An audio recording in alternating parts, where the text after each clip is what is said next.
From Kern Government Television, welcome to this week's Kern County Board of Supervisors meeting. Originating from the Kern County Administrative Center, located at 1115 Truxtun Avenue in Bakersfield, California. Grounded in ideas, energy, and innovation, Kern County's vision is to be a driving force for the world's fifth largest economy, and our mission is to exceed expectations of the communities we serve, changing the way they feel about government, those who manage it, and the services it provides. Today's Board of Supervisors meeting will convene momentarily.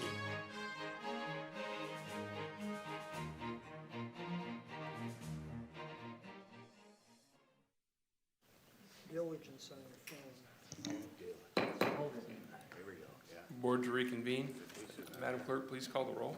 Supervisor Peters? Here. Supervisor Carlier? Here. Supervisor Flores? Here. Supervisor Couch? Here. Supervisor Perez? Okay, and welcome to the Tuesday, May 12th, 9 a.m. meeting of the Kern County Board of Supervisors. We're going to begin this morning's meeting with the Kern County Sheriff's Honor Guard's presentation of the colors, followed by the national anthem.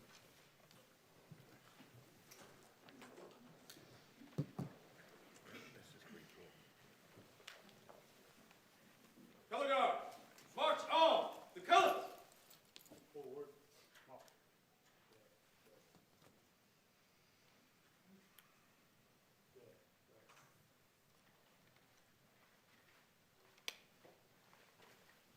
March, time, march. Detail, halt. Left, face. Present, on. Oh, say, can you see by the dawn's early light what so proudly we hailed at the twilight's last gleaming, whose broad stripes and bright stars through the perilous fight o'er the ramparts we watched were so gallantly streaming, and the rocket's red glare, the bombs bursting in air, gave proof through the night that our flag was still there. Oh, say, does that star-spangled banner yet wave o'er the land of the free and the home of the brave?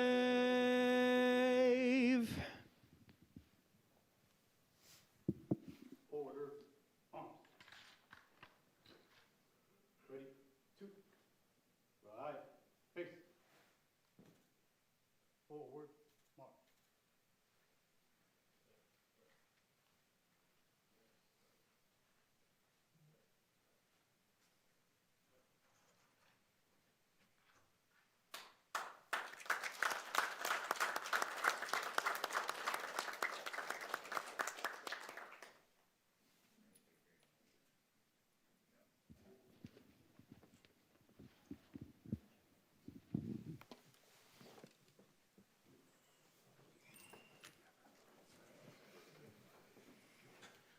Okay, thank you very much to Kern County Sheriff's Honor Guard for that.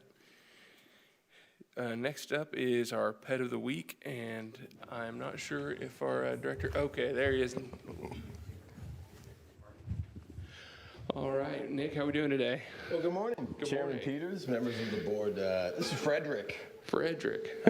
Frederick is just a super cool dog, man. He's still a young dog. He's about 2 years old.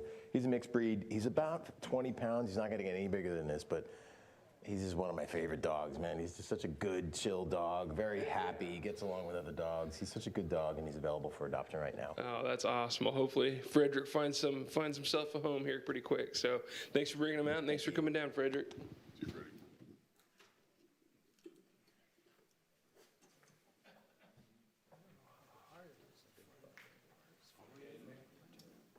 Our next item is the consent agenda. All items listed with the CA or C above the item are considered to be routine and non-controversial by county staff.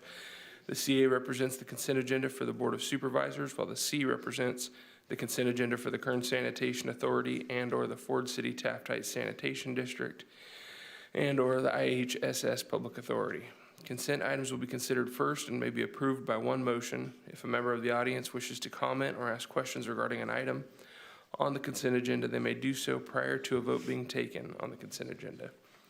A member of the board may remove any item from the consent agenda, and it will be considered in listed sequence with an opportunity for any members of the public to address the board concerning the item before action is taken. Members of the public may also comment on any closed session item.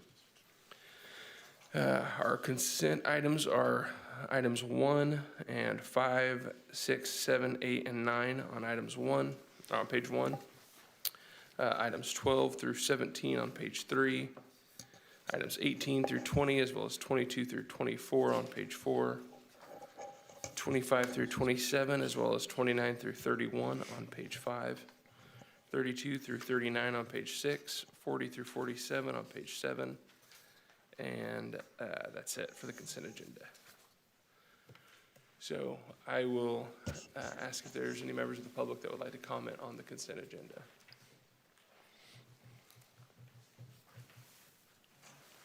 Dennis McLean, MCLEAN.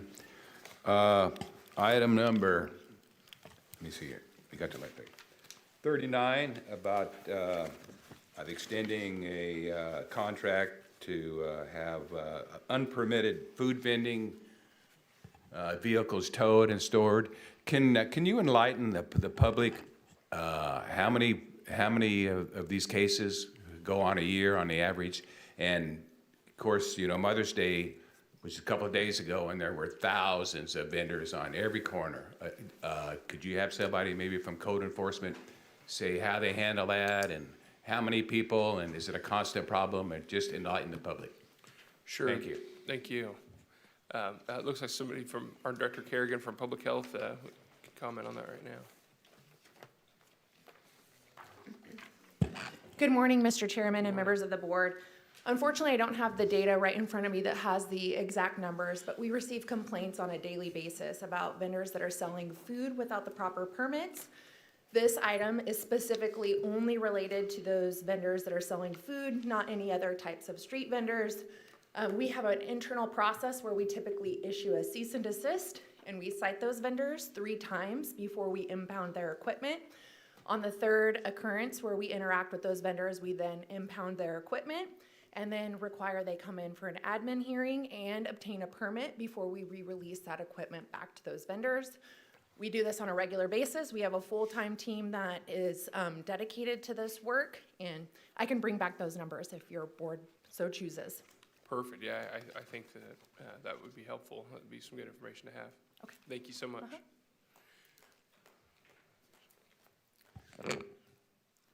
Good morning, Supervisors. In regards to that situation that you guys are discussing, has the county made these forms in Spanish and other languages for everybody to read?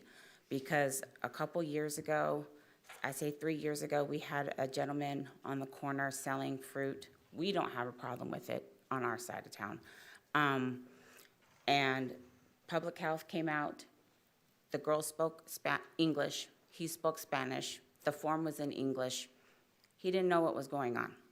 And so how are we holding people accountable if we don't have forms in their own language so they can understand? How are you holding people accountable if the people coming out and talking to them only speak English, they don't speak Spanish? I literally went home and got my daughter's friend who speaks Spanish to come over and translate so he understood what was going on. I asked for this a couple years ago at a Board of Supervisors meeting for those forms to be in English, and they should be in every language to make sure everybody has access to their rights and they know what is expected of them. And then I also believe that the county should be doing more to encourage people how to get their license, the steps posted on the county website perhaps, because I don't see that. Thank you. Okay, thank you. Maybe we can include that in the referral and get some more information next meeting. Just to address some of that, not a one of us is above and beyond the law, and we're all held accountable to it. And if they need more information, they need to find the information. They can find it on the web. They can find it wherever they need to.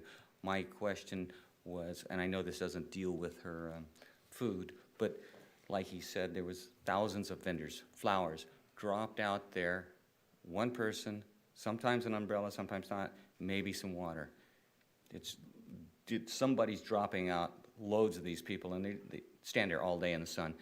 I think every one of them should have some type of vendor's license or check, because one, if it's all cash, which it is, because it's on the street corner, we're not getting any taxes for sales tax or anything like that. Two, a couple of years ago, a good portion of those flowers came from stolen land, stolen crops in surrounding neighborhoods. So they need to be out there checking that. And again, if it's sad that we have adults, citizens, or people in here that cannot speak English, but nevertheless, we're accountable to the law. I'd appreciate it if you could check that out. Okay, thank you. I'm sorry, ma'am, we need that. No, I'm sorry. Allow him the Well, okay. opportunity to debate this issue and be racist Ma'am, about it is absolutely disrespectful. He's to all the he's people not that debating I'm an speaking issue, about. he's sharing an opinion, No, and you're everybody, allowing him. If you're gonna ma'am, we're allow not gonna him debate this right twice, now. It's our next speaker, well, thank then you. make sure that you don't It's our allow him next to speak speaker, twice. thank you. Next speaker, please. Okay, seeing none, I'll bring it back to the board for any discussion or motion on consent. I'll make a motion on consent, but I want to put on a comment on the record that those were two separate speakers. Thank you. Second. Please cast your votes. The motion is approved. All ayes. Okay, thank you. That takes us to item number 2, and that is proclaiming Thursday, May 14th, 2026, a dedication ceremony honoring legends of the Bakersfield Sound, portraits in black and white at Beale Memorial Library. And this presentation will be made by Supervisor Flores. Motion. Thank you. Is there a second? Second. Please cast your votes. The motion is approved. All ayes.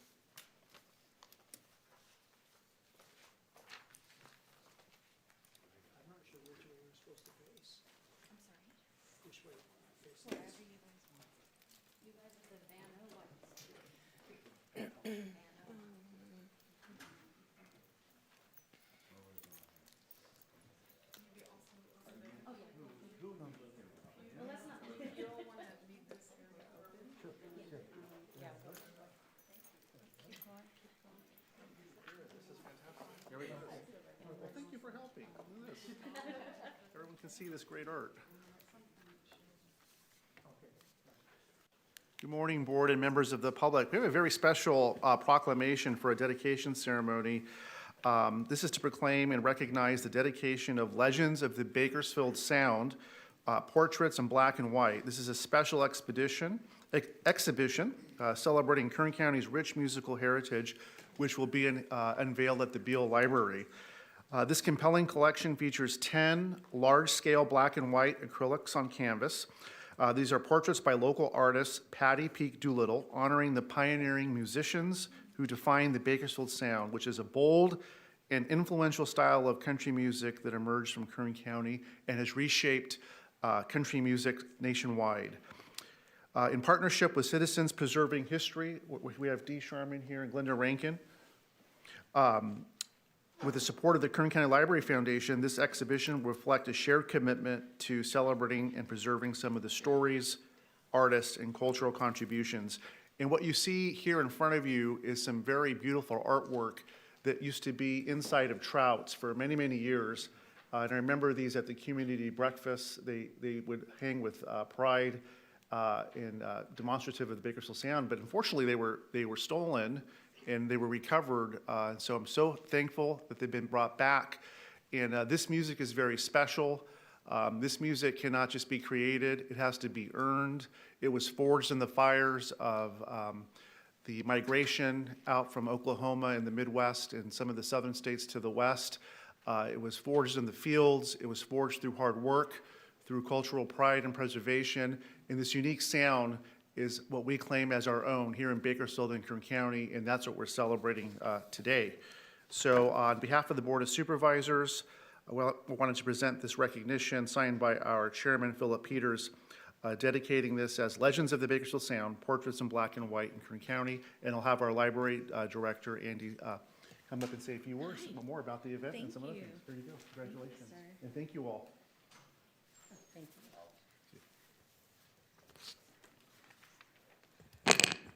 Good morning. Good morning, Chairman Peters, members of the board. Today, it is my honor to speak in recognition of the opening of the Legends of the Bakersfield Sound Portraits in Black and White exhibit at the Beale Memorial Library. The Bakersfield Sound is more than a genre of music. It's a defining part of Kern County's identity. Born from hard work, grit, and originality, this uniquely American sound carried the stories of working people from the fields and oil towns of the Central Valley onto national stages and into music history. Its influence continues to shape country music today and remains a source of pride for local residents. This exhibit honors that legacy through the extraordinary black and white portraits created by artist Patty Peak Doolittle, whose work captures not only the likeness of some of the Bakersfield Sound legends, but also the spirit and the authenticity that made this region famous around the world. What makes this exhibit especially meaningful is the remarkable journey, as Supervisor Flores acknowledged, that these portraits have taken to arrive where they are today. Many in our community remember the portraits originally hanging at Trout's in the early 2000s before they were stolen in 2017 and went missing for years. Thankfully, the collection was eventually recovered in Northern California and restored, but their future remained uncertain. So then came a phone call and an opportunity. When I learned that a local preservation group hoped to donate the portraits to the county library system, there was one important condition. There's always a condition, right? The portraits needed to be publicly displayed so the community could continue to experience and learn from them. So without hesitation, the answer was yes. At the time, I had no idea where we were going to hang these huge portraits. I had not yet seen them in person, so the true scale and size of each of these pieces had not fully set in. I didn't have all the answers yet, but I knew that these portraits belong in a public space and were worth preserving for our community. So today, because so many people believed in preserving this piece of Bakersfield and Kern County history, these portraits have finally found a permanent home at the Beale Library. This effort became far more than simply hanging artwork on a wall. It became a true community collaboration. In particular, I would like to recognize and thank Miss Lynn Kimmer. She's our illustrious local history librarian, and every county needs one, whose determination and commitment helped coordinate this entire effort from beginning to end. Her passion for preserving Kern County history played an essential role in bringing this exhibit to life. The library would like to recognize and thank artist Patty Peak Doolittle, who will be present Thursday morning at our celebration, Citizens Preserving History, Di Sharman and Glenda Rinkin, Felix Adamo, the Kern County Library Foundation, and the many, many supporters who rallied behind this vision. We also acknowledge Buck Owens Private Foundation for donating copies of Freight Train Running. We gave one to each of you as well. Thank you. You're welcome. To help educate visitors and about the Bakersfield Sound and the musicians who shaped it. Because of these partnerships, the exhibit now offers the public not only a visual experience, but an educational and a cultural one as well. This exhibit is more than an art installation. It's a reminder of the importance of preserving local history through public institutions like our libraries. Most importantly, the project reminds us of what can happen when a community comes together around preservation, storytelling, and a shared pride in local history. Now that's something worth celebrating. The dedication ceremony this Thursday, May 14th, 10 a.m. I know Donnie Youngblood also has an event this Thursday, May 14th, 10 a.m. You guys can come to the after party. We'll give residents an opportunity to gather for music, storytelling, remembrance, and celebration, honoring the lasting legacy of the Bakersfield Sound. So we printed these out yesterday just to give you an idea of the portraits that we have at the Beale Library. They'll probably hang in my office afterwards because they're on corkboard. But the ones at the library are stunning. Stunning. I really encourage you guys to take a look. It's right when you walk into the lobby to your left. They're huge. Okay, let me introduce Miss Lynn Kimmer.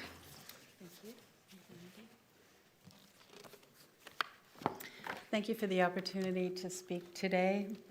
My name is Lynn Kimmer. I'm the local history librarian at Kern County Library. Our local history room is located on the second floor at Beale Memorial Library and serves all of Kern County. In addition to being the archive for the Bakersfield, California newspaper, the collection we preserve and provide access to also includes photographs, maps, city directories, yearbooks, newsletters, and of course, lots of books and more. We also have easily accessible online resources to include photographic collections and primary, scholarly, and general reference source materials and articles for historical research. On behalf of the local history room and Kern County Library, it's my honor to be associated with this project. It's been a long road from meeting both Di Sharman and Glenda Rankin with Citizens Preserving History at a cattle ranching program we planned in September of 2024. This led to another event called the Bakersfield Sound Friends and Family Reunion in December of that same year, where the collection was temporarily displayed and conversations about finding a permanent home began. And here we are a year and a half later with the most impressive exhibit showcasing some of Bakersfield Sound's most memorable musicians and their music. Patty Peak Doolittle's portraits were flawlessly painted and restored by her husband and fellow fine artist Marvin Marvino Steele, after having been stolen from Trouts, lost for years, and eventually recovered.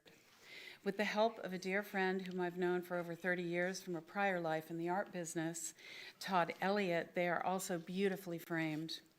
There was a point when we weren't sure if, due to their sheer size, it would be possible. We are also eternally grateful to our Kern County Library Foundation, who supported the framing and exhibit signage.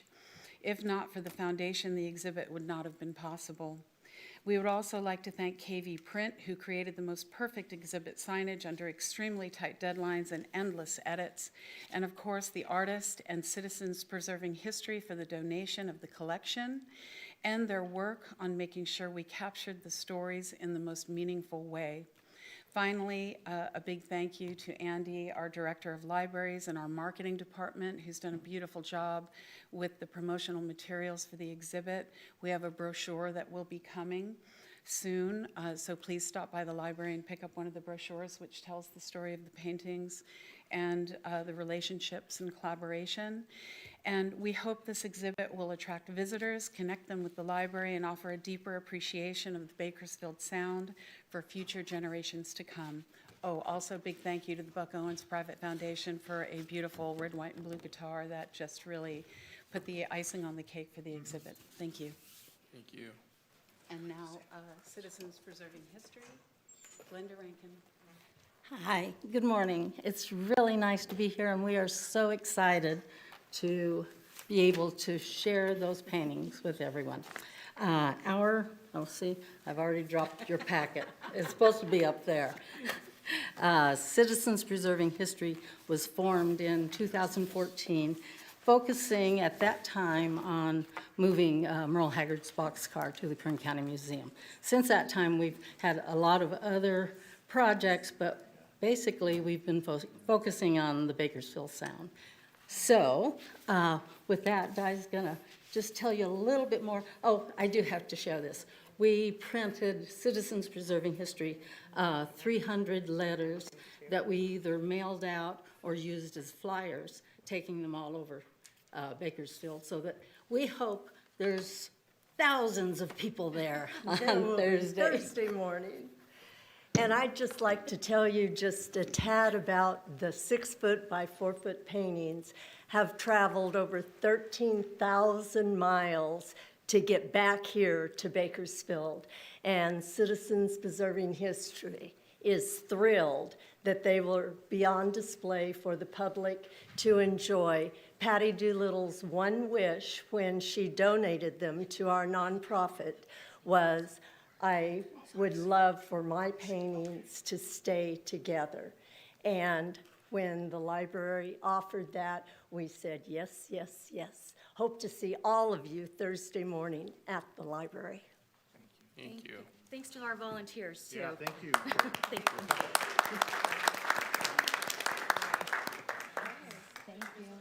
I gotta say, I remember those paintings from Trouts, and being in my early 20s, I was not there for the community breakfast, but You're not in your 20s anymore? and it's funny, you're talking about the Bakersfield Sound, but my brother's a country music singer, and I've been back to Nashville with him, and they get more excited about us being from Bakersfield than we do about them being from Nashville, because they recognize the Bakersfield Sound and its importance on country music, so it's really cool to see it being honored here. So my hat's off to you guys. We will have live music from 11 to 12. Di, you want to talk about some of the musicians that are playing? We have a wide variety of musicians with Ernie Lewis being the band leader. It's going to be an hour-long celebration, and all y'all may have heard Merle's song, we'll all be drinking that free bubble up. Well, that's what we're going to be doing, so come and have a free bubble up. Is David Josh going to be doing the two-step? I might get out there and two-step a bit.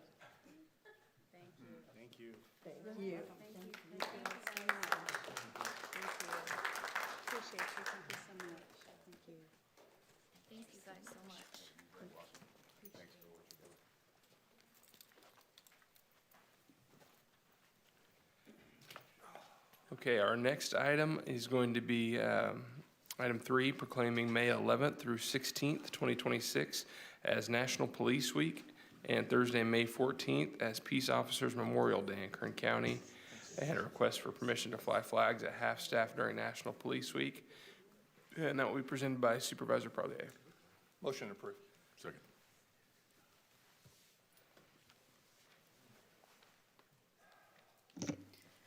The motion is approved. All ayes.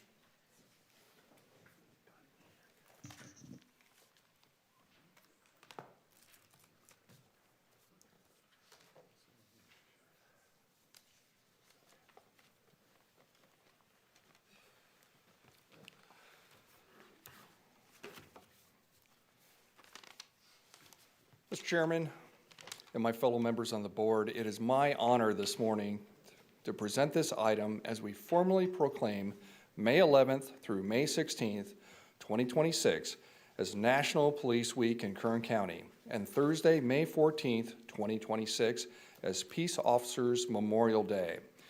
In 1962, President John F. Kennedy signed a joint resolution passed by the United States Congress establishing Peace Officers Memorial Day and National Police Week. These observances were created to honor the memory of federal, state, and local law enforcement officers who have tragically lost their lives in the line of duty, and to recognize the unwavering service, sacrifice, and dedication of the men and women who continue to protect our communities each and every day. It is both fitting and appropriate that we in Kern County join in this national recognition and pay tribute to the brave law enforcement professionals who stand watch over our communities, often at great risk. Their commitment to public safety reflects extraordinary courage, professionalism, and selfless service. As many of you may know, I had the privilege of serving a career in law enforcement for several years. It was a career that brought me just immense pride and fulfillment through the opportunity to serve and protect my community. That experience also gave me a deep understanding of the dangers, sacrifices, and challenges that come with wearing the badge. Law enforcement officers and their families make tremendous sacrifices in service to others, and their dedication deserves our deepest respect and gratitude. Today, we also pause to remember and honor those officers who made the ultimate sacrifice in the line of duty. May we never forget their service, their courage, and the legacy they left behind. There are several commemorative events taking place throughout Kern County this week in recognition of these important observances, and I encourage our community to participate in honoring our law enforcement professionals. Sheriff, I'd like to present you this proclamation by the Board of Supervisors, County of Kern, that recognizes May 11th through the 16th, 2026 to May 14th, 2026 as National Police Week and Peace Officers Memorial Day in Kern County in recognition. It has been entered into the board minutes and signed by our Honorable Chair, Philip Peters. Sheriff. Thank you, sir. Please say a few words. Thank you, Supervisor Parlier. Sometimes in this country, we take for granted the freedoms that we have, the fact that we live in the freest country on the planet, and we forget that. And the reason we have that is because of first responders and our military who are willing to lay their life down for our cause. We have, in my career, I think we have 16 police officers or civilians that have had their name added to our wall. Philip Campus is our last one. We hope it's going to be our last one forever. But our history tells us we know that that's not the case. But we are having two ceremonies, 10 o'clock on 1350 North Road for deputies that were killed in the line of duty. And at noon at the Liberty Bell, we'll honor all police officers from the county who have laid their life down for our cause. We invite each of you and we thank you very much. It's great to live in a county in the state of California that is so supportive of law enforcement. Probably the most supportive county throughout our state. And it's because of people like you on this board and the public that we serve that we have that. And we thank them very much. Thank you. Thank you, sir.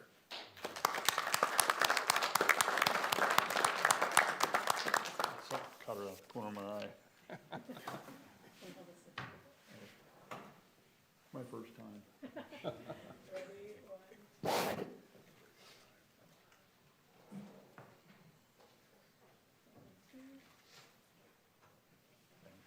Sheriff, this way.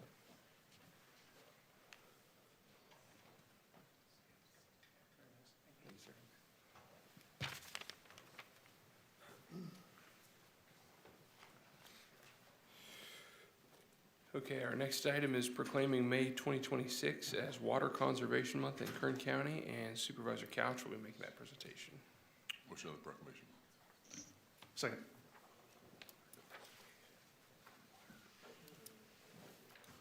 The motion is approved. All ayes.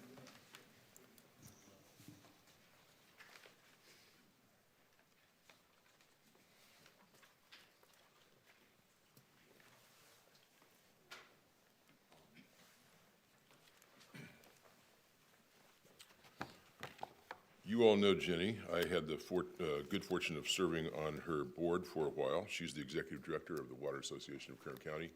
And the association really, correct me if I'm wrong, Jenny, but you really exist to provide outreach and education about water conservation and how important water is to cities, the county, farming, you name it.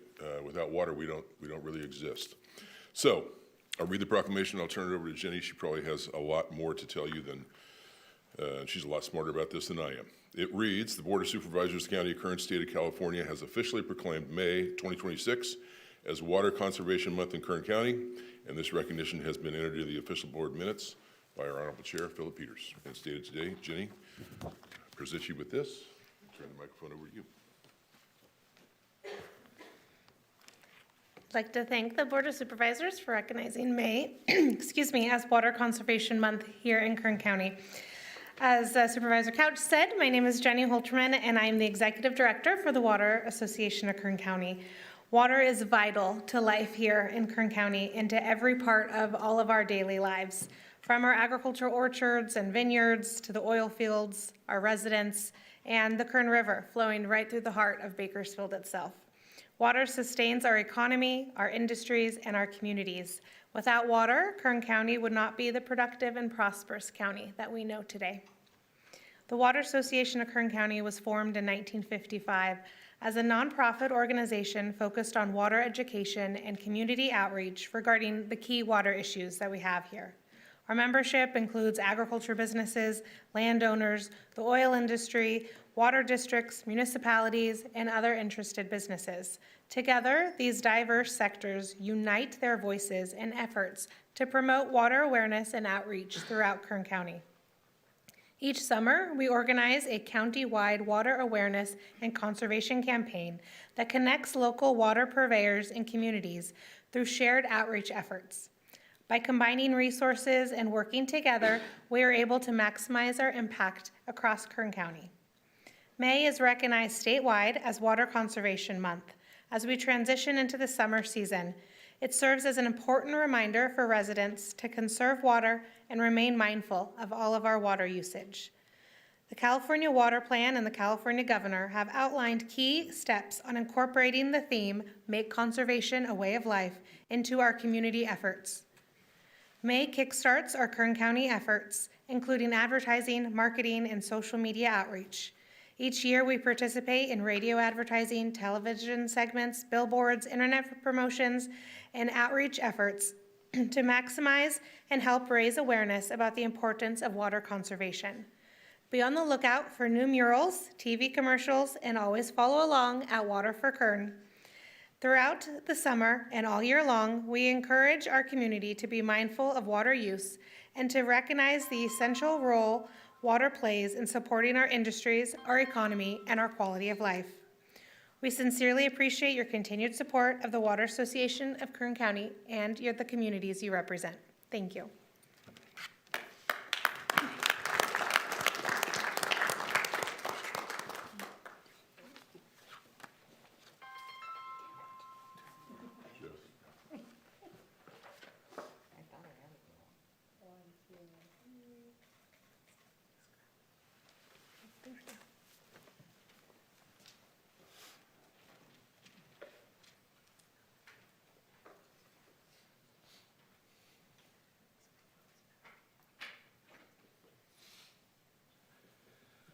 Okay, that takes us to public presentations. This portion of the meeting is reserved for persons to address the board on any matter that is not on this agenda but under the jurisdiction of the board.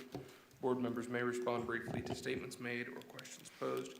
They may ask questions for clarification, make referral to staff for factual information, or request staff report back to the board at a later meeting. Also, the board may take action to direct staff to place a matter of business on a future agenda. Speakers are limited to 2 minutes. Please state and spell your name before making your presentation. Dennis McLean, McLean. Morning, Chairman and Supervisors.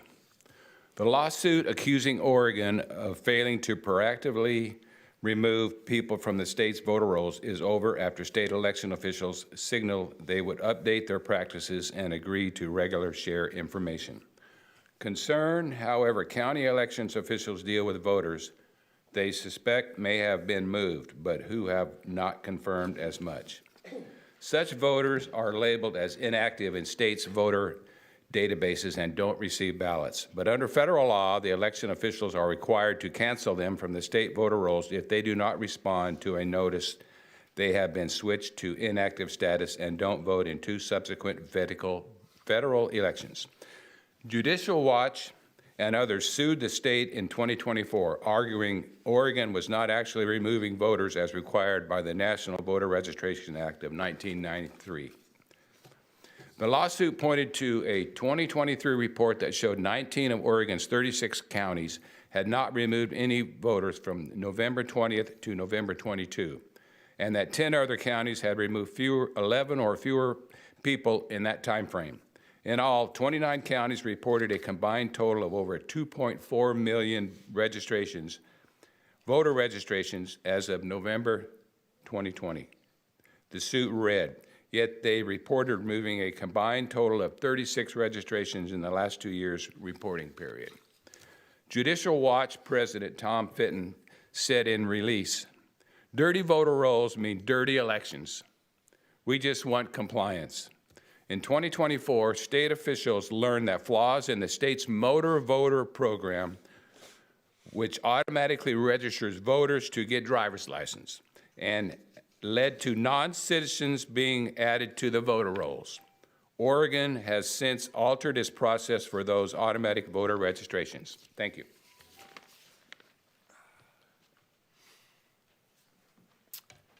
Good morning, board and staff. Thank you for having us here. My name is Andy Hensel, Hensel. In January, it was revealed that roughly 800,000 voters were labeled inactive in Oregon's state system, and that some had been so for nearly a decade or more. The reason for the high number of inactive registrants is that Oregon in 2017 altered the language on the notices that are sent to voters when election officials have reason to believe that their registrations are not correct, often because of a move. The tweak eliminated the language that alerted voters that their registrations would be canceled if they did not respond or vote in upcoming federal elections. The lawsuit required county election officials to cancel the registrations of roughly 160,000 people who had been sitting on inactive since 2017. Officials were also directed to alter the language of the notices sent to inactive voters in a way that would allow the remaining 640,000 voters with inactive designations to be removed in the future. Our very own Kern County election office sent out 200,000 notices to update our voter rolls. And I wonder how many of those 200,000 were removed prior to this June 2nd, 2026 primary. On May 19th, the U.S. Court of Appeals will hear the following case, 26-1232, USA versus Weber et al. Appeal of the district court's dismissal of an action against the defendants, the state of California, and the Secretary of State, Shirley Weber, for alleged violations of the National Voter Registration Act, Help America Vote Act, and Title III of the Civil Rights Act of 1960. So to summarize, let's avoid a lawsuit and clean up those voter rolls. Thank you. Thank you.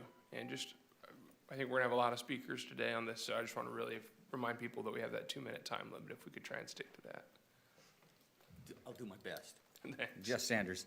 In voting, kind of tailing into that, I appreciate you guys supporting the Prop A or Measure A, as Kern County has been a stronghold for common sense and work ethics and values. And Kern County provides food and fuel across the U.S.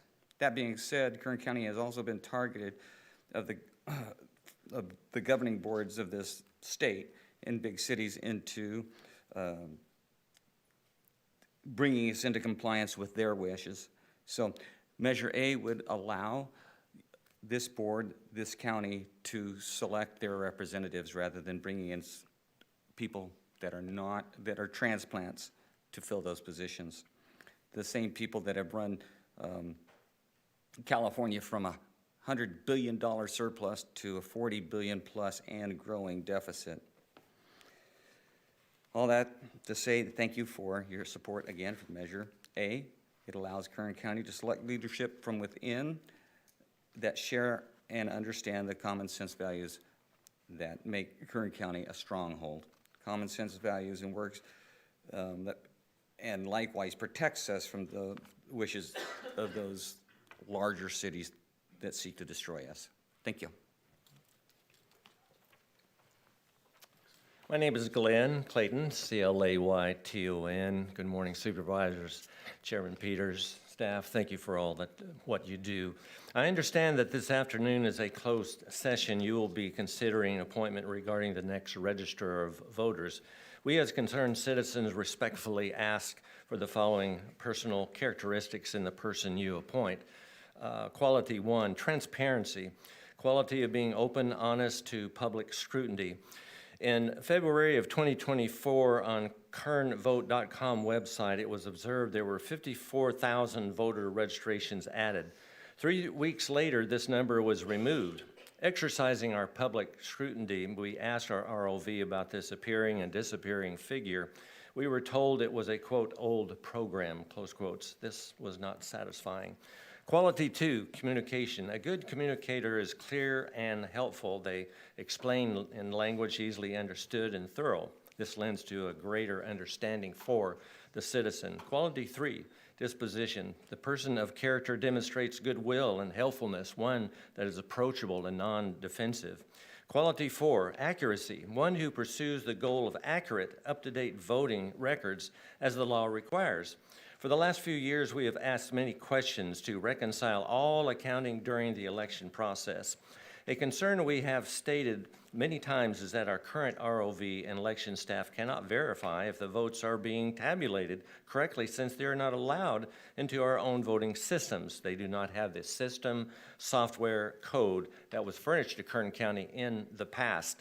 Quality 5, a thorough knowledge of election codes and the ability to provide under law better observation and knowledge to the public. Quality 6, ability to work with the public regarding their concerns. The ROV needs to work towards building trust in our counting elections. Trust is a must. Thank you very much. Thank you. Before our next speaker, I wanted to see if we could have county council answer a question. And this wasn't specifically brought up by Mr. Clayton, but I've seen some people in the public comment about that closed session item today. And I just wanted to see if maybe you could share a little bit more kind of about what that meeting is about, or that item in particular. Not that we're appointing somebody today, just kind of expand a little bit on what we're doing. Chairman Peters, that is correct. Today is not the day that you are actually selecting. I will have to turn it over to Nancy, as that was placed on there by the CAO's office, and she can explain better than I can. Thank you. Mr. Chairman, and we have also Jason Wiebe here, who's actually leading that, so I'll let you, Jason, give the details. Should I pass it off to somebody else as well? Mr. Chairman, members of the board, so this closed session, the recruitment isn't even open yet. This is a closed session item to determine some of the things the gentleman mentioned in public comment, which are the characteristics your board is looking for when developing the recruitment brochure. So obviously there's employment standards and educational standards, but what will be important to your board and the public are some of those characteristics that were identified that we'll be discussing with the recruitment firm who will be conducting the recruitment, and make sure those characteristics are emphasized during the recruitment process. So hopefully that helps. Perfect. Thank you for that explanation. Are there any other members of the public that would like to speak under public presentations? Please come down to the microphone. Thank you.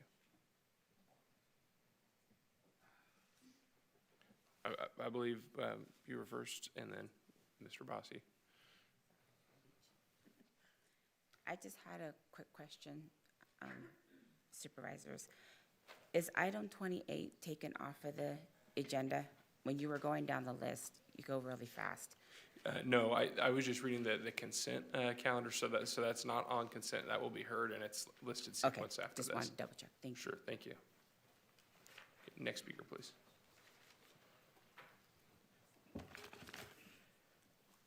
Good morning, David Abbasi. I am here to discuss some serious issues that came up after investigating Cynthia Zimmer for her conflict of interest. And then looking into the situation further, I discovered Perez also had a conflict of interest. She violated the Levine Act several times, but I have provided the first supplemental to my amended complaint.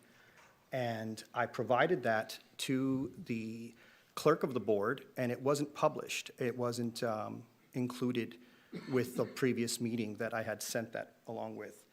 Also, County Council, I wanted to confirm you received my email yesterday, and the contents of that email, that you have had a chance to see that you reviewed that. I also would like that included in today's public record. Basically, it involves the principal in this racketeering. His name is AJK Anand. He is a federal convict. He was previously convicted in a federal case involving corporate fraud and market manipulation. And, you know, I have questions. I have questions from a lot of you. because you guys have now, I've found that there's been a massive campaign laundering scheme going on involving AJ and other medical executives.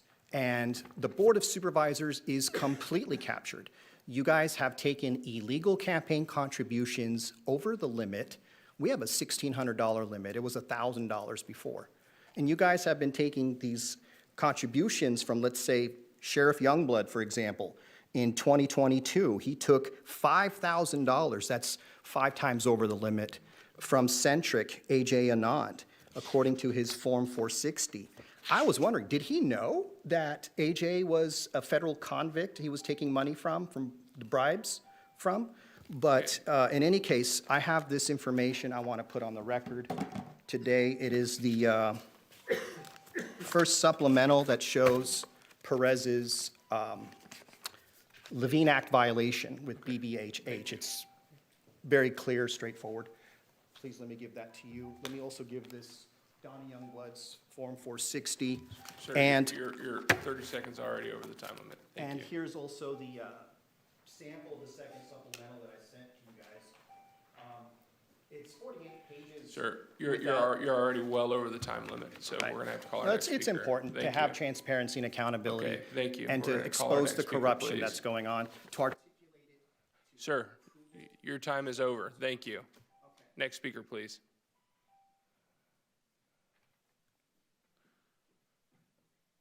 Okay, seeing no other speakers during public presentations, we're going to move on to item number 11, and that's board member announcements or reports. Are there any questions or comments from the board? Okay, seeing none. Our next item is item number 21 under County Administrative Office, and that's the proposed 2026 through 2030 Kern County Strategic Plan and implementation of Elevate Kern. And I will turn that over to Stacy Kuhara. God, thank you. Good morning, Chairman Peters, members of the board. I'm Stacy Kuhara, Assistant CAO, and I'm here with Jason Wibby, your Deputy CAO. Today I'm bringing forward to you the Kern County 5-year strategic plan and a proposal for how departments can implement and actualize the goals set forth in this plan. Strategic plan development started about a year ago. Research and planning has extended through the last year to develop our goals and objectives. A scientific poll was completed where we gathered feedback from each of the 5 districts. We issued an online survey for all residents, promoted through social media and the county website. And we specifically connected with stakeholders in each of the 5 districts, including chambers of commerce, cities, special districts. We obtained feedback from your board, sharing the results of the current surveys against the surveys we completed 5 years ago. And we also met with county department leaders to obtain their input. The proposed 2026-2030 strategic plan maintains the same structure as our previous strategic plan, designed to be a concise, high-level document that outlines Kern's priorities and the services delivered through county departments. Our mission: to foster a thriving community by delivering high-quality services, effective governance, and fiscal sustainability. Our vision: grounded and boundless, Kern County is a driving force for feeding, fueling, and defending California and the nation. Our North Star priorities focus on 3 primary goals: foster safe, healthy communities that thrive. A top priority that came through from stakeholders is public safety, accountability and transparency, supporting vulnerable populations, improving infrastructure and public spaces, and the health and well-being of residents. Healthy, thriving communities value affordable housing and the policies and development that support the infrastructure needed. We will be a model of excellence in managing our business and workforce. This includes managing and sustaining fiscal resources, enhancing the use of technology and data, increasing accountability, and continuing to foster innovation. We will ensure we continue to be the best place to work in Kern County through developing our workforce within county departments and by developing a strong pipeline for current and future industries. We will advance a diverse and resilient economy that drives regional growth. Kern will continue to be the best place to start and grow a business in California through a strong, diverse regional economy that capitalizes on our talent, natural resources, and opportunities. We will promote our position as a leader in key legacy industries, including energy and agriculture, while supporting emerging industries, including manufacturing, logistics, and aerospace and defense. So implementation of the strategic plan will be captured and integrated into existing documents that outline department achievements and performance, specifically department performance measures and the state of department reports that are completed annually. These documents highlight accomplishments departments are achieving and will link to key strategies to demonstrate progress toward these goals. To round out the implementation of these goals and meet the directives given by your board to remain focused on efficiency and continuous improvement, we're presenting to your board a proposal for a 2-year process improvement initiative, Elevate Kern. Elevate Kern will provide structure and direction to departments to further align improvement, efficiency, or other performance improvement projects with the strategic plan. Departments will submit at least one performance improvement project annually, highlighting outcomes, efficiencies, or data-driven results from their efforts. This initiative ensures we remain committed to the values adopted several years ago through the investments made with the Lean Six Sigma training and the Launch Kern platform, which highlighted quick wins in process improvement across county departments.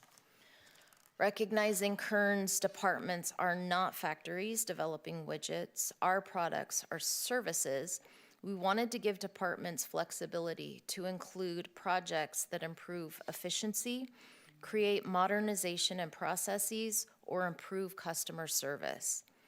We will utilize the Lean Six Sigma training currently available to departments.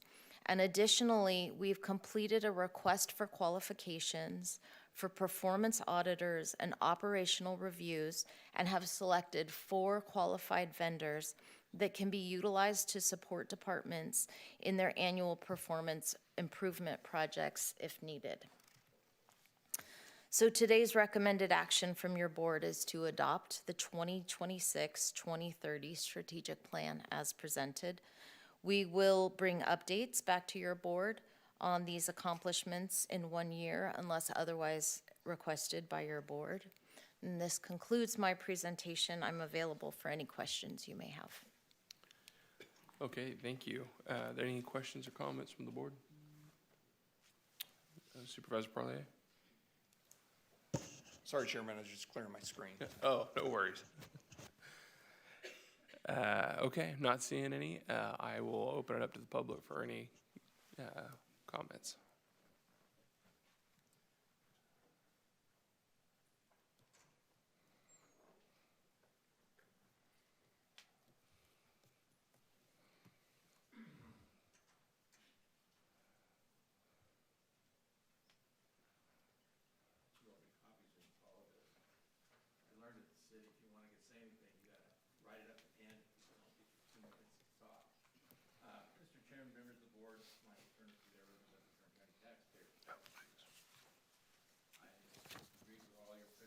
Except one thing, economic development is a revenue engine of this plan. You can't do your strategic plan unless you figure out how you're going to grow revenue. That has to really be a problem. Economic development precedes economic stability. The county budget growth fundamentally depends on property tax growth, sales and use tax receipts, business activity, permitting, employment levels, and wage growth. Without economic expansion, fiscal sustainability becomes a zero-sum exercise. Economic development is the preventive policy in reducing long-term demand for county interventions, budget cuts, etc. Workforce excellence requires a strong regional economy. Kern County's unique competitive position must be monetized. We're doing a very poor job of our locations within LA, within the 4-hour circle from here, and we must do a much better job about that, because economic development is the enabler. If you don't have money, you can't go anywhere. A thriving economy is not one priority among many. It is a condition that makes all other county priorities financially possible. Thank you very much for your time. Thank you. And I definitely agree. I think that Kern County needs to be the easiest place in California to do business. I think we need to keep working on streamlining permitting and expediting that process and looking at ways that we can grow and diversify our economy. Are there any other members of the public that would like to speak on this? Okay, seeing none, I will bring it back to the board for any final questions, comments, or motion to approve. Make a motion on staff's recommendation, and thank you for your work on this. Thank you. A motion and a second. Please cast your votes.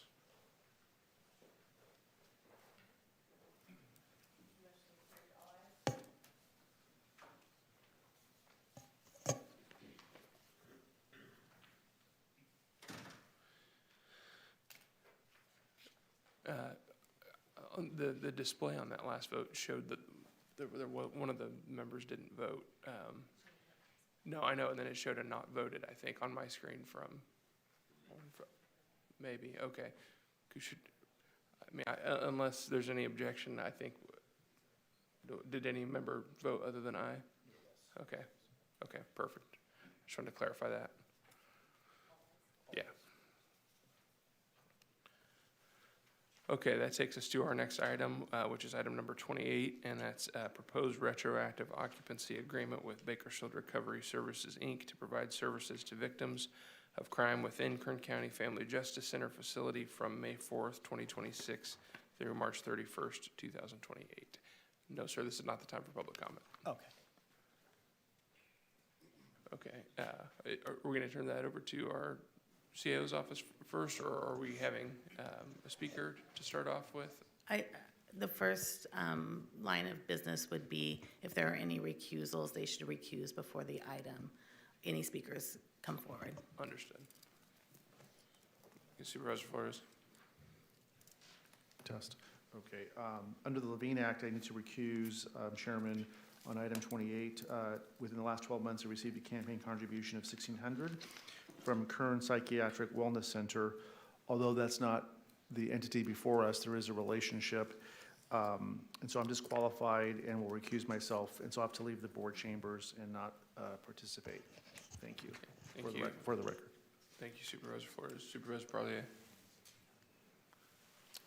Thank you, Chairman. Under the Levine Act, I recuse myself too. For item 28, I disclose that I may have received the campaign contribution for this proceeding, not for this proceeding, but from involving this proceeding. And I'm going to recuse myself and exit the board chambers. Thank you. Thank you. Supervisor Couch. I need to do the same. Let me follow up with a question, though. It is not a contribution that was to my supervisorial campaign. It was to my assembly campaign account. It still requires that I recuse, correct? That is correct. Okay. So prior to item 28, I disclosed that within the last 12 months, I received a campaign contribution of $5,900. I do not remember the entity, but I know that it was Mr. Archeria that was the participant in that entity. And so I am disqualified and will recuse myself, and I will leave the board chambers and not participate. Thank you. Thank you. Madam Clerk. Okay, thank you.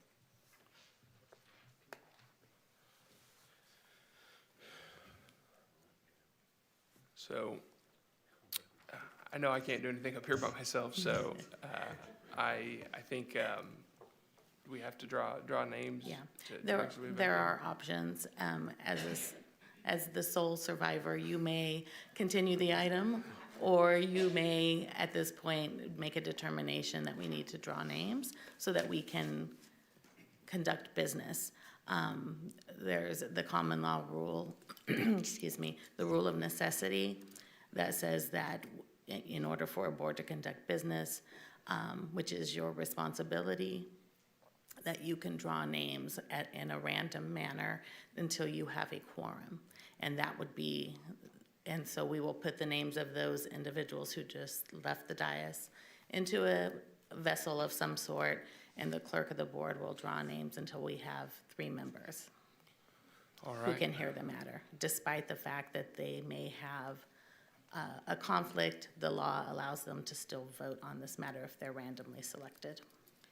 Well, unfortunately, I haven't got to get away with wearing my hat down here yet, so I don't have anything to put that in, but I think we still need to hear it move forward, so if we could figure out a way to draw names, I think that'd be, okay, perfect, let's do that.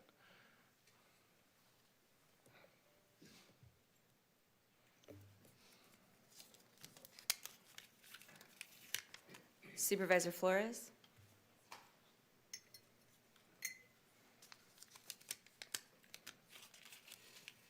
Supervisor Parlier?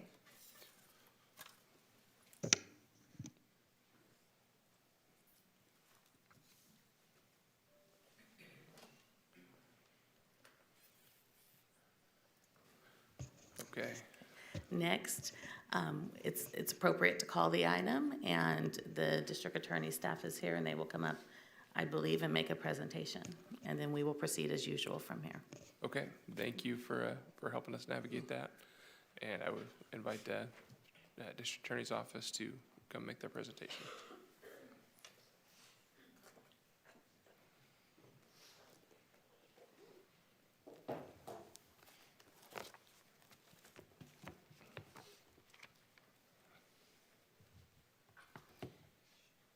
Mr. Chairman, members of the board, I'm Cynthia Zimmer, Kern County's District Attorney. This is Andrea Kohler, former Assistant District Attorney and Director or Supervisor of Victim Services for 7 years, which includes the Family Justice Center. This is Assistant District Attorney Ken Russell, who currently is the Supervisor of Victim Services, which encompasses the Family Justice Center. The matter before you today is a request that you approve an occupancy agreement that requires board approval. The occupancy agreement is with the District Attorney's Office and with BRS in order to have a confidential case manager be housed at the Family Justice Center. That confidential case manager would be on site at the Family Justice Center. Right now, that case manager is currently employed, but is working off-site because there requires board approval to be on site. The contract to BRS, Bakersfield Recovery Services, has already gone through a competitive process pursuant to the rules, the County Administrative Policy and Procedures rules. We followed those rules and followed the advice scrupulously by the County Council, and it was a competitive, fair, and open process in which nonprofits were asked to apply for this position of confidential case manager at the Family Justice Center. Requests for bids were sent out, and BRS applied. Their proposal was then reviewed by a committee and was sent to county purchasing that looked at the proposal and approved it, and then was signed by them and the auditor's office. So BRS, the confidential case manager, has actually been working with our office for a week, which was May 4th. This district attorney's office is seeking now that that person move from an off-site to an on-site. We have several on-site partners, and we would like BRS, the confidential case manager, to join us because it's a very important process and position in order to help victims who enter our Family Justice Center who are in crisis and who are seeking services. The DA's office, since this process began, of looking for a new partner for the Family Justice Center, has followed all advice of County Council. We have done everything that they have asked us to do. I think we've gone above and beyond that with regard to the competitive process. This contract is for $33,000 for 5 months. So it is actually even below one of the requirements, but we wanted to make sure that there is a requirement regarding the particular bidding process that we followed that goes between $50,000 and $200,000. This is actually below that. But regardless, we followed all of those procedures. We believe that this new vendor is exceptionally well qualified, and we urge the board to vote for this occupancy agreement to allow this vendor to join us at the Family Justice Center. It is the mission of the District Attorney's Office to provide fair and equal justice to all those in Kern County, not only those who have been charged with a crime, but fair and equal justice for persons who are victims of crime. And so we'd like to be able to get services to people at our one-stop shop as soon as possible. We also believe very strongly that all victims at the Family Justice Center will be treated with dignity and respect throughout the criminal process, where they choose one of our advocates or the confidential process. So I urge the board, those of you that were here, to the three of you here today, to approve this occupancy agreement that in which the contract has already been awarded to BRS previously by the County of Kern. Thank you. Okay, thank you. Any questions or comments for the district attorney or staff? Good, thank you. Thank you. Thank you. Okay, at this time, I will open it up for public comment on this item.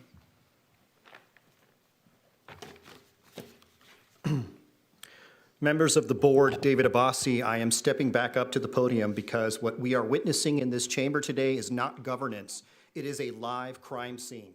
You are preparing to draw names out of a hat, a parlor trick, to decide which financially compromised supervisors get the privilege of awarding millions of taxpayer dollars to the exact same network that illegally funded your political campaigns. Let's be crystal clear with the public about why you are forced to draw straws today. It's because of the documentary evidence, which is already in the hands of federal investigators, proving that BRS, Good Samaritan, Centric, all of them used coordinated check stacking, commercial logistics shells, and fast food DBAs to deliberately bypass Kern County's campaign finance limits because you accepted these illegally aggregated laundered payroll payloads. The FPPC's rule of necessity cannot save you. You cannot use an administrative loophole to cure a felony violation of Government Code Section 1090. I want to use my remaining time to address the executives under this law.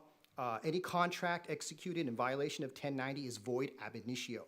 That means if this board forces this vote through today using names drawn from a hat, your contract is legally dead on arrival. When federal indictments drop, your organizations will be subject to absolute disgorgement. That's a message to BRS, to Centric, to all of these people that you are in racketeering with.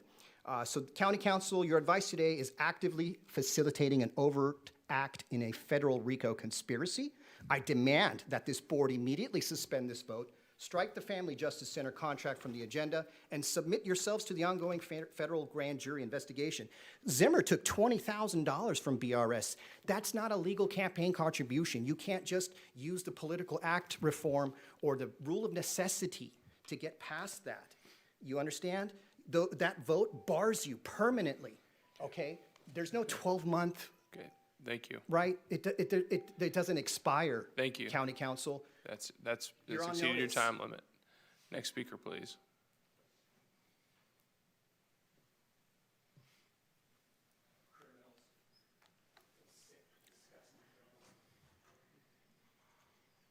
I'm here on behalf of the issue that we're discussing. I'm a domestic violence survivor. I was arrested twice by the person who beat me. And then I was harassed by the sheriff's department through this. And now I'm in a stipulated judgment with the county against the sheriff's department. This is why we need to have adequate individuals that are properly trained by the state to take care of our domestic violence victims. BRS is not properly trained. They deal with substance abuse, not domestic violence, not sexual assault victims. Have any of you men ever gone with a sexual assault victim to have a rape kit done? No, I have. They want people who listen, who've been through it and who understand. You are making a decision for women that you do not understand, that you don't represent, that you've never experienced. And my concern is with the money. It's so much being discussed. This is making the county look extremely bad and is as if you are complicit in some kind of illegal activity that's happening in this county. And that's very scary. And I would not put myself in that position if I were you. When it comes to taking care of our families, we've had 10 to 15 women murdered in the last 3 years in this county by the failure of DA Zimmer. The failure of her. And I reminded you 2 weeks ago about what happened to Irene Rivera when her child's father cut their baby out of her womb. Zimmer was a DA there. Nothing was done to protect her, to protect Katrina. And you're doing it now. Next speaker, please.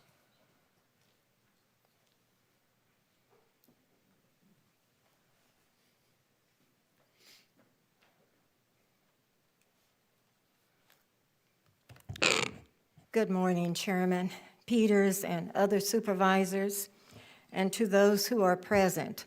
I think what we're forgetting here is that there is a need, a demand and supply, a need. People have issues. And I'm sitting here listening, and I'm not pointing the finger, and I'm trying not to be disrespectful. But there are people among us right now that have some grave issues. They need to lower the temperature, and they need to come and think about others. Come out of the box. Whatever your personal grievances are with an individual, everybody don't like everybody. I don't like everyone. But I try to put an olive branch and work with people.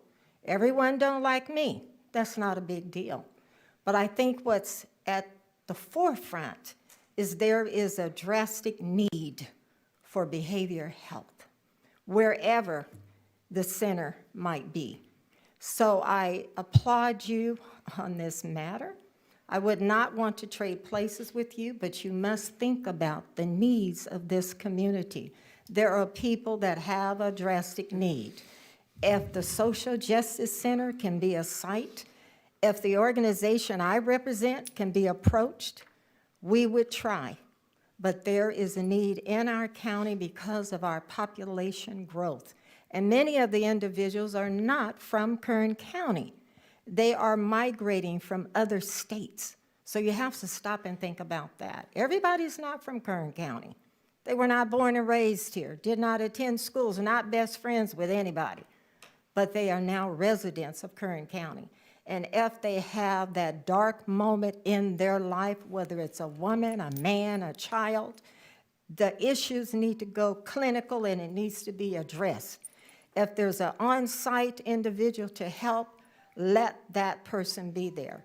And I'm talking from experience. 2 years ago. Ma'am, I'm sorry, but you're already 15 seconds over the Okay. time limit, so I'm we're gonna gonna have to call the next close it and speaker. say there is a need for mental health, and if social justice can provide it, Bakersfield Behavior can, let them try. Thank you. Next speaker, Ma'am, can you please state your name for the record? Oh, I'm so sorry. My name is Dee Slade, and I represent an organization here in this town from 1990 until currently. Thank you. Thank you. Next speaker, please.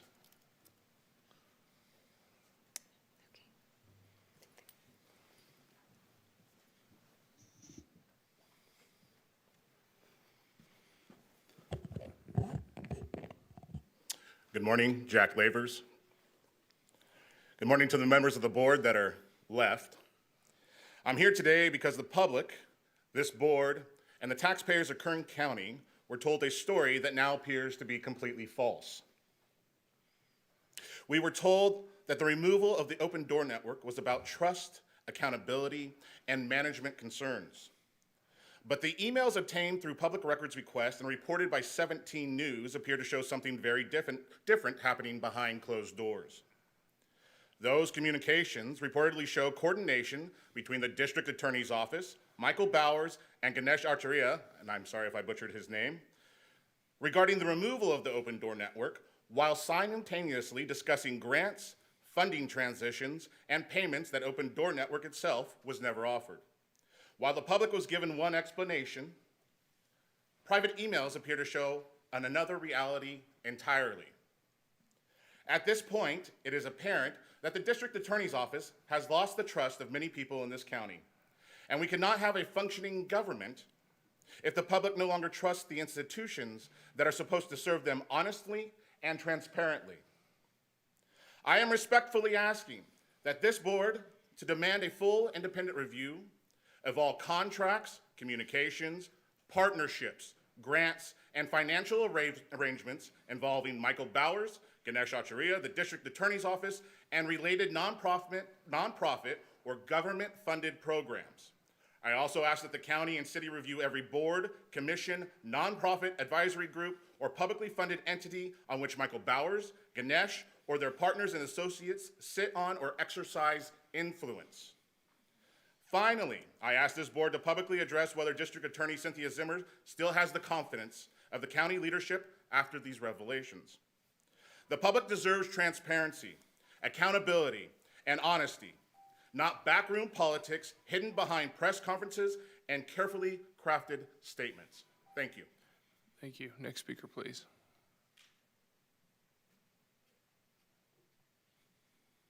Okay, seeing none, I will bring it back to the board. Are there any questions or comments for staff? Yeah, quick question. Thank you, Supervisor Chairman. Flores. I didn't press my button. But did I hear correctly that when this went into RFP, this was the only entity and organization that responded? Supervisor Flores, through the chair, this did not go out to our RFP. It was an informal bidding process. Informal bidding, And okay. it did go to purchasing for approval, and a committee reviewed it. However, my understanding, and somebody can correct me if I'm wrong, there were no other applicants, that they were the only ones who solicited a bid for this project. Thank you. And then what's the difference between the informal bidding process and then the formal process? Just for myself and for the public. The formal process is anything over $200,000 goes out to RFP, RFQ, or some other similar process. So it was a amount trigger.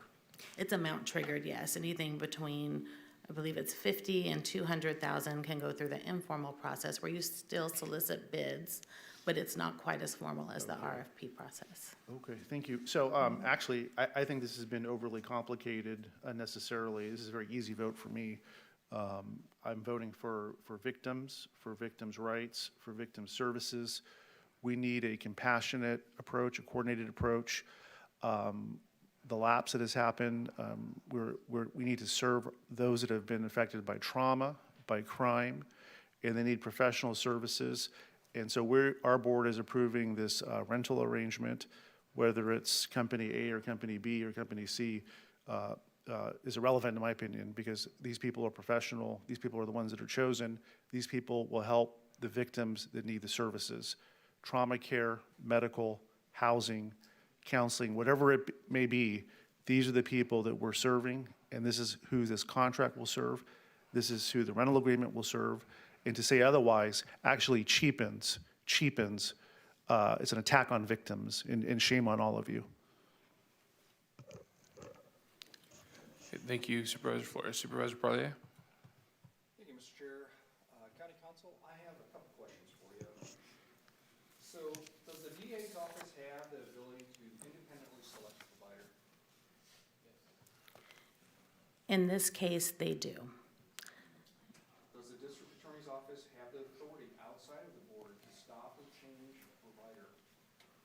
Okay, can I back up to the last question? When I say in this case they do, it's under these circumstances and having have followed the county process. Yes, they do. Through the procurement process? Yes. Right. And then can you repeat your next question? I apologize. Does the DA's office have the authority outside of the board to stop or change a provider? Again, in this case, yes, because your board, when they approved the grant agreement, gave them the authority to enter into sub-agreements, which that is what they did. As long as they went through that procurement process, they had the right to enter into that agreement. Right. So really what's before the board is occupancy and not necessarily a provider or not a provider at all. It has to do with essentially office space. Is that correct? That's correct. The agreement with Bakersfield Recovery Service has already been properly entered into following county processes and procedures.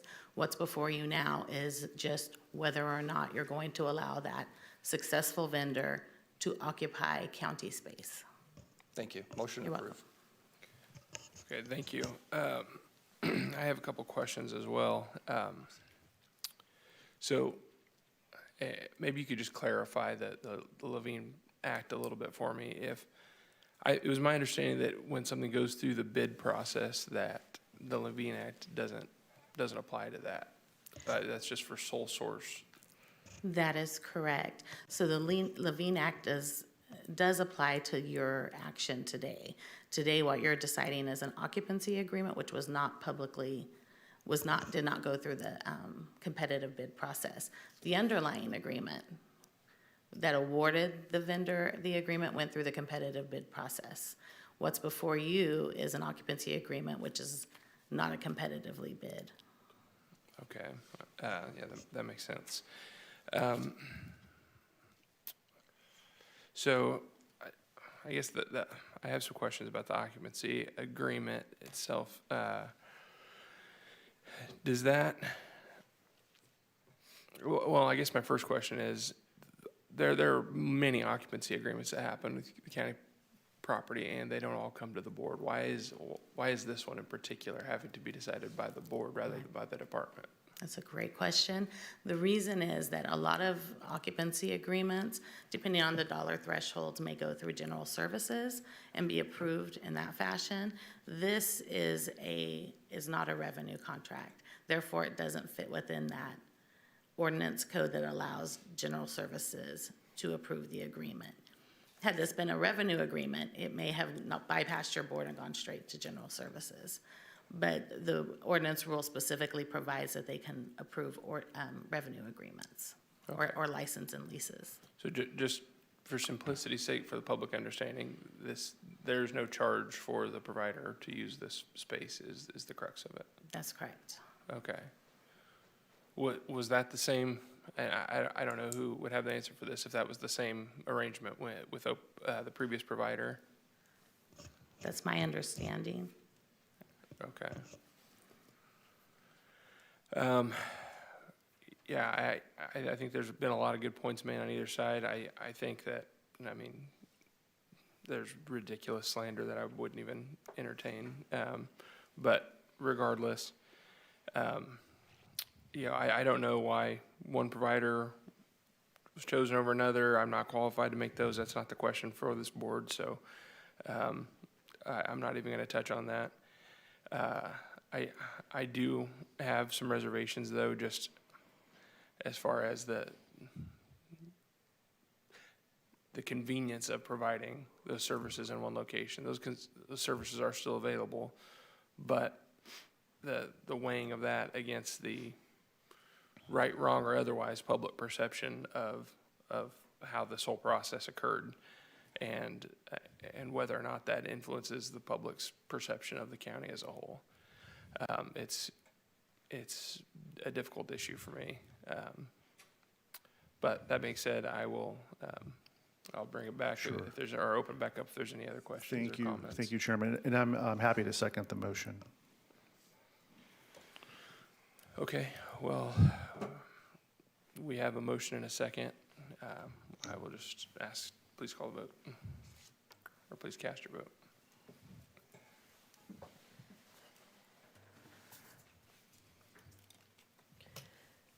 The motion is opposed. 2 ayes, 1 opposed. Supervisor Peters.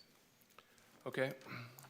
With that, I think we can call Supervisor Couch back in. I should probably need to go get him. Okay. Oh, here he comes, actually.